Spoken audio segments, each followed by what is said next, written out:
Syederalun Center of Economic and Law Studies atau Celios merilis studi soal kerugian ekonomi dari dampak banjir bandang dan tanah longsor yang terjadi di 3 provinsi di Pulau Sumatera.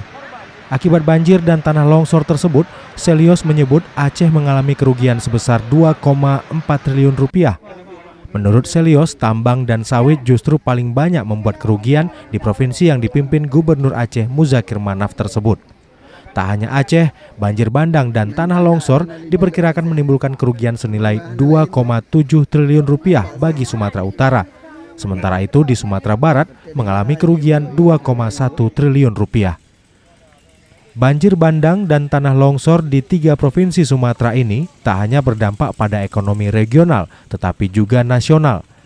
Secara nasional, kerugian ekonomi akibat banjir di Pulau Sumatera senilai 68,67 triliun rupiah juga jauh lebih besar dibandingkan sumbangan penerimaan PHT atau penjualan hasil tambang yang tercatat tembus 16,6 triliun rupiah per Oktober 2025.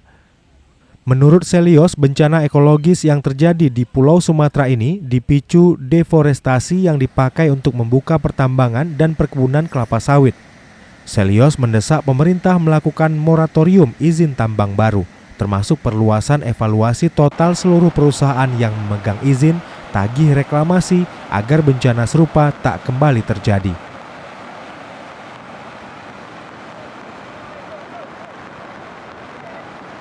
Download Tribun X sekarang, menghadirkan lokal menjadi Indonesia.